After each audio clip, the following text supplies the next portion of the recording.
bersorak-sorai itu apa? Mereka banyak bersukacita, berketawa-ketawa di sana sini, saudaraku. Tapi saudaraku, sorga senyap. Bahkan ketika kalau orang pergi ke bulan pun saya percaya sorga tidak terlalu antusias akan hal itu. Karena malaikat Tuhan biasa terbang-terbang, saudara, dari planet mana ke planet mana. Itu bukan hal yang hebat bagi mereka.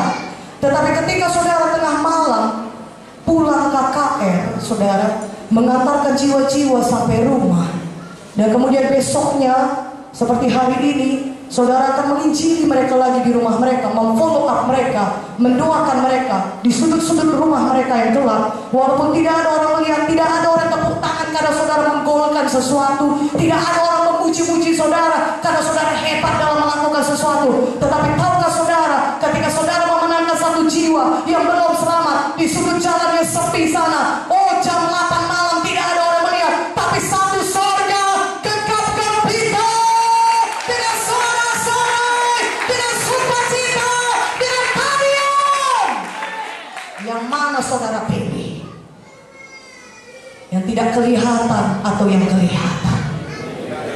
Yang mana hidup yang saudara pilih? Hidup dalam satu kehidupan yang melihat dengan hal-hal yang tidak kelihatan dengan mata badani, tapi saudara tahu itu kebenarannya.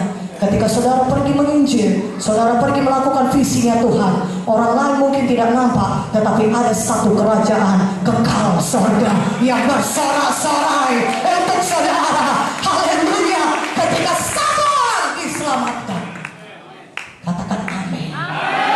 Katakan amin. Amin. Katakan amin.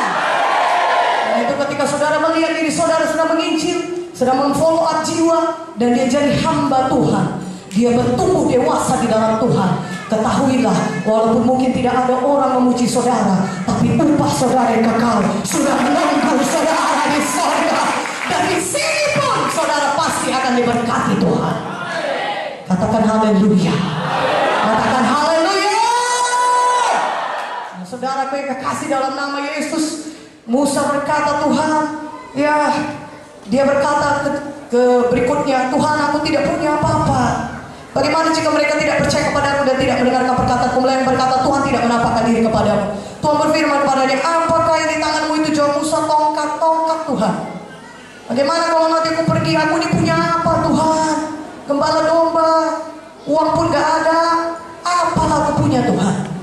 Apa kata Tuhan kepada Musa? Musa, apa itu di tanganmu? Tongkat Tuhan. Pakai itu, kata Tuhan. Apa yang ada di tanganmu itu? Pakai, kata Tuhan. Dan Tuhan berkata, pukulkan itu. Jadi ular. Pukulkan kembali. Tangkap ular itu. Jadi tongkat kembali. Saudaraku, Tuhan sudah berkata kepada kita, apa yang kita punya di tangan kita, pakai itu untuk mengerjakan visinya Tuhan. Haleluya. Tuhan sudah taruh sesuatu di tangan saudara, sesuai dengan visinya Tuhan bagi saudara. Lebih daripada cukup bagi saudara untuk menyampaikan visinya Tuhan. Apa yang ada di tangan kita, pakai itu. Semua kita punya sesuatu untuk dikerjakan, untuk diberikan kepada Tuhan. Katakan amin. Kalau saudara bisa bicara dengan baik, saudara, Tuhan berikan kepada saudara kemampuan untuk berbahasa dengan baik, berbicara dengan baik, ya, itu pun anugerah Tuhan. Katakan amin. Pakailah untuk menginjil, pakai itu mengerjakan visinya Tuhan, pakai itu memuridkan jiwa-jiwa. Katakan amin. Itu satu kemampuan diberikan Tuhan kepada saudara. Saudara lihat banyak orang di KKR semalam, saudara, berjalan pun susah, tapi puji Tuhan sudah mengalami mujizat Tuhan. Haleluya. Maka saudara datang kepada mereka, kunjungi mereka dan berkata, ajari mereka, ibu, bapak, kalau sudah disembuhkan Tuhan, sudah kita bisa jalan, sudah kuat, mari serahkan hidup kepada Tuhan, mari bersaksi lagi supaya banyak orang juga diselamatkan. Mana amin yang lebih kuat? Amin ya. Banyak orang gak bisa bernafas kalau tanpa tabung oksigen. Saudara bisa bernafas dengan baik. Betapa banyak orang bisa saudara pengaruhi itu Tuhan. Saudara bisa melompat-lompat, saudara bisa berjalan dengan kuat, tubuh saudara masih kuat. Apalagi kalau saudara masih muda secara badani, tubuh saudara umumnya masih kuat. Serahkanlah itu kepada Tuhan Yesus. Kerjakanlah visi Tuhan. Semua kita pasti punya sesuatu untuk mengerjakan pekerjaan Tuhan. Tidak perlu lihat kepada orang lain yang berkata, kenapa dia punya itu, aku tidak punya itu. Saudara tidak dipanggil untuk menjadi seperti dia. Tidak perlu mencemburui apa panggilan orang. Tuhan tidak menuntut saudara untuk menjadi seperti dia. Saudara tidak disuruh Tuhan berkompetisi satu sama lain. Kita suruh Tuhan berlari-lari mengejar panggilan Tuhan. Jadi kita bukan berkompetisi satu sama lain, tapi apa panggilan Tuhan dalam hidup saudara, itu yang saudara kejar, itu yang saudara capai. Amin. Itu makanya ketika saudara lihat orang lain melayani Tuhan, diurapi Tuhan, tidak usah cemburu, bersyukur. Tapi jangan pula parkir kita pada tempat kita. Mari kita jalan terus, kerjakan visinya Tuhan. Kita pun ikut menyala-nyala. Amin. Haleluya. Jangan seperti asbestos, saudaraku. Tahu saudara asbestos tahan api. Orang lain semua sudah dijamah Tuhan, semua menjadi hamba Tuhan. Saudara tetap diam. Saudara tetap lipat tangan.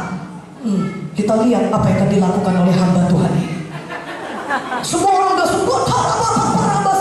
Tuhan pulihkan aku, Tuhan pakai aku menjadi hamba-Mu. Air mata sudah mengalir, saudaraku. Orang mengalami perjumpaan dengan Tuhan yang mengubahkan hidupnya. Saudara, asbestos tahan api. Saudara tidak tergoyahkan sedikit. Saudara tetap memandang dengan angkuhnya. Apalagi yang akan terjadi, kita lihat saja dulu. Saudaraku, Musa ketika dia lihat semak duri itu menyala, menyimpan dia untuk memeriksanya, makanya bisa dipulihkan Tuhan dia kepada visinya yang semula. Katakan amin. Tuhan melihat hati kita. Tuhan melihat kerinduan hati kita. Tidak apa orang lain tidak melihatnya. Tidak ada orang di padang Midian di gunung Horeb itu, cuma Musa seorang diri. Tapi Tuhan tahu hati